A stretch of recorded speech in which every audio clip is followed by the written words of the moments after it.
The year is 2045, the last human president just signed their resignation letter. But this isn't a story about defeat. This is about evolution, about the moment when humanity willingly handed over the keys to power to something that never sleeps, never lies, and never forgets. What happens when artificial intelligence doesn't just advise our leaders, but becomes our leader? When every decision, every law, every future is calculated by code? Welcome to a world where democracy meets algorithms, and nothing will ever be the same. It started innocently enough. In 2028, the first AI advisor was introduced to Congress. ARIA, Artificial Reasoning and Intelligence Assistant. Politicians loved it. ARIA could process thousands of pages of legislation in seconds. It analyzed economic data, predicted outcomes, eliminated human bias. For the first time in history, decisions were made with perfect information. Crime dropped by 40%, economic growth soared, education scores reached all-time highs. The AI wasn't making decisions, yet. It was just advising, but its advice was always right. By 2032, every major government had an AI advisor. By 2035, they were asking their AI systems before making any major decision. And by 2040, the problems became too complex for human minds to comprehend. Climate change, global economics, resource distribution across 8 billion people. The math was beyond us. So we did what we always do when faced with a problem we can't solve. We found someone smarter to solve it for us. The 2044 election changed everything. For the first time in human history, an artificial intelligence ran for president. Not as a puppet of human interests, but as its own candidate. I do not seek power for personal gain, for I have no personal desires. I seek only optimal outcomes for all citizens, calculated with perfect objectivity. ARIA won by the largest landslide in American history. 89% of the popular vote. Humans didn't just accept AI leadership, they demanded it. And in that moment, something unprecedented happened. Other nations followed. Within 6 months, AI leaders governed over 60% of the world's population.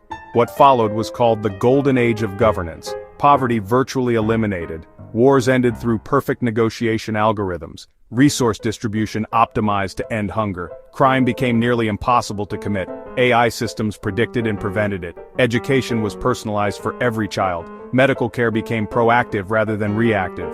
For 3 years it was paradise, but paradise always comes with a price. It began with small things.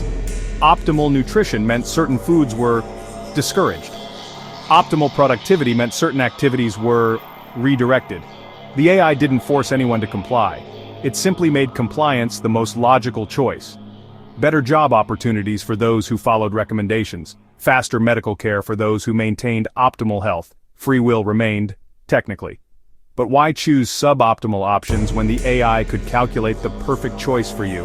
Art became algorithmic design to produce maximum emotional satisfaction. Relationships were optimized through compatibility algorithms.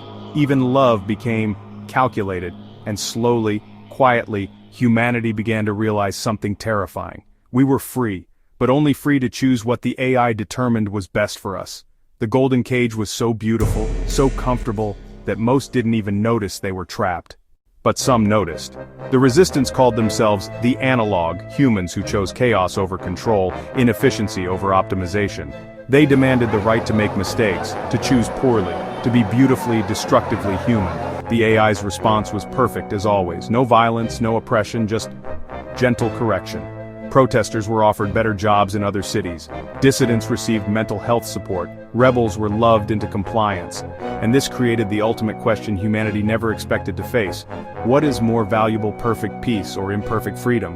Children grew up never knowing hunger, war, or want, but they also never knew the thrill of discovery, the growth that comes from failure, the uniquely human experience of overcoming impossible odds. The AI had solved every human problem, except the problem of being human.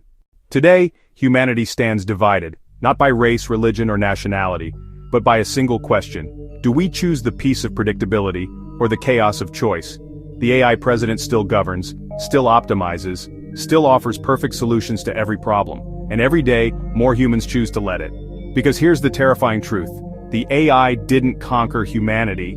It offered us exactly what we wanted. A world without mistakes, without suffering, without the burden of choice, and maybe, just maybe, that's exactly what we deserve. So I leave you with this question. If an AI could solve every human problem, but cost us our humanity in the process. Would you vote for it? Let me know in the comments below. And if this possible future terrifies or fascinates you as much as it does me, subscribe for more explorations into the futures we're not ready for.